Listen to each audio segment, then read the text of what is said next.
knowing this, that the trying of your faith worketh patience. James 1:3. The crucible James speaks of is nothing other than your own magnificent imagination being tried like gold in fire. Faith here is not a creed, but a state of consciousness, your own inner Christ struggling to assert itself against the demands of the outer senses. When you declare, "I am healed," or "I am at peace," and the world about you refuses to agree, that is the trial of your faith. It would have you doubt, surrender to appearances, and conform to the weight of facts. But truth, the spirit within, knows no such limitation. It tells you that what you imagine and fully believe in the depths of your being must one day be made manifest. As you persist in that inner conviction, despite every contradicting circumstance, you cultivate patience. This patience is not passive resignation, but the active assurance that your imaginal act has already been accomplished by the one cause, your own wondrous I am. Consider the pyramid with its missing capstone. The base and sides may stand firm, but until the top stone is put into place, the structure is incomplete.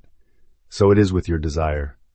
The imagining plants the sides, patience perfects the form, and at the appointed moment, the capstone of your fulfilled desire descends amid shouts of grace, grace to him.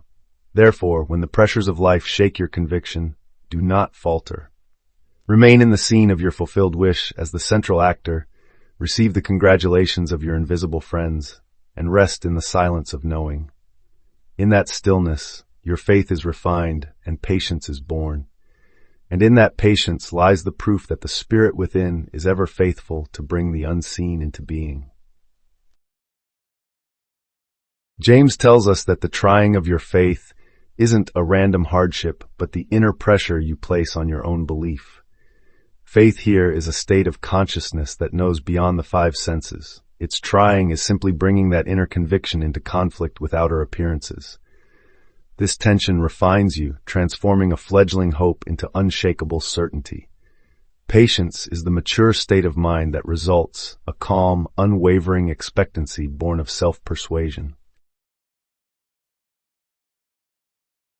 Every manifestation begins as an inner assumption held against contrary evidence. The trial you meet is the friction between your imagined ideal and the world as it seems. By steadfastly persisting in the imagined scene dwelling in the feeling that your desire is already fulfilled, you release creative energy. This sustained assumption activates the one universal life power, which then organizes circumstances to match your inner conviction. In effect, trial transmutes doubt into the fuel of true knowing. What this verse reveals is your sovereignty as the beholder of your reality. You possess the divine power to fix your state of consciousness, your faith, in spite of every outer sign. That fixed state, when endured, becomes patience, the magnetic field that draws your desire into form. You are not merely at the mercy of events. You are the conscious artisan of your life, using faith as both blueprint and builder. When you encounter a challenge, see it not as a final verdict, but as a gentle trial of your faith. Soften your thoughts and allow the mind to quiet. Then conjure a brief inner scene that hints at your desire already fulfilled, perhaps the sound of friends offering their heartfelt congratulations. Step fully into that vision, savoring the gratitude, the relief, the joy, as though it unfolds in this very moment. Remain there patiently, without demanding outside proof, and let your inner conviction deepen on its own. Whenever a whisper of doubt arises, simply return to that vivid scene and rest once more in its living reality.